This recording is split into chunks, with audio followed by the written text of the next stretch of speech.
Sa gitna ng ingay at selebrasyon ng pag-ibig ng best friend ko at ng pinsan mo, doon kita natagpuan. Ikaw yung galing Amerika. Umuwi lang para sa umatin sa kasal. Ako yung best man, ang taga-esikaso ng lahat. Nung ipinakilala tayo, sabi nila, single yan noon, baka kayo ang magkatuluyan. Tinawanan lang natin, biro lang naman, di ba? Pero nung nagkausap na tayo, sa isang sulok, malayo sa speakers, malayo sa sayawan, parang huminto ang mundo. Nawala ang biro, nawala ang ingay, naiwan lang tayo. Bakit ganun? First time nating magkita pero yung pakilamdam, parang reunion. Parang matagal na kitang hinanap, parang matagal mo rin akong hinintay. Parang sa past life, kung may ganun man, tayo yung nagkahiwalay at ngayon lang muling nagtagpo. Ang daling tumawa sa mga corny jokes ko, hindi dahil nakakatawa, kundi dahil kilala mo na agad kung sino ako. Ang daling ikwento ng buhay mo sa States, walang pagtatago, walang filter.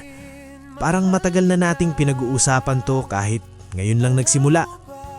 Sa bawat kwento, sa bawat tingin, sa bawat sandaling nagtatagpo ang mata, parang may bumubulong na kayo dapat. At sa sobrang lapit natin, nakalimutan ko sandali kung nasaan tayo. Yung pagitan ng hininga natin, mas maigsi pa kaysa sa dapat. Hindi ko alam kung sino ang unang lumapit. Hindi ko na rin tinanong. Basta sa isang iglap, parang may naalala ang mga labi na matagal ng sabik. Isang halik. Tahimik. Hindi planado, pero pamilyar. Parang matagal na nating ginagawa sa ibang panahon, sa ibang buhay, kung saan wala tayong kailangang isipin. At sa sandaling yon, alam kong pareho nating naramdaman na kung may salitang soulmate, dito yung tumama. Pero mabilis magising ang diwa kapag realidad na ang kaharap. Kinuha mo ang phone mo. Akala ko numero mo ang ibibigay mo. Yun pala, ipapakita mo ang picture ng pamilya mo sa Amerika. Ang gwapo ng asawa mo. Ang gaganda ng mga anak nyo. Napangiti ako, pero may kirot.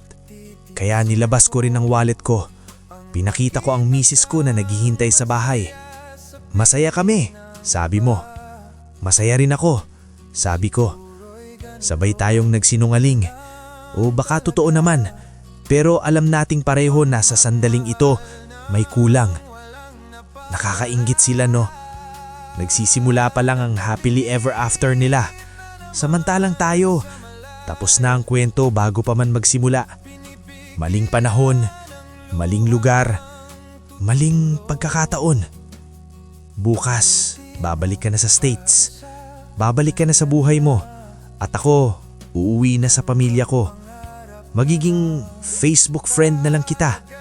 Isang memorya sa kasal ng kaibigan ko. Minsan talaga, pinagtatagpo tayo ng tadhana sa mga taong kapareho ng ating kaluluha.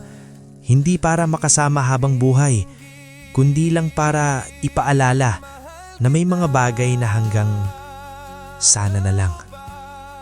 Ingat sa flight mo. Nice meeting you in this lifetime.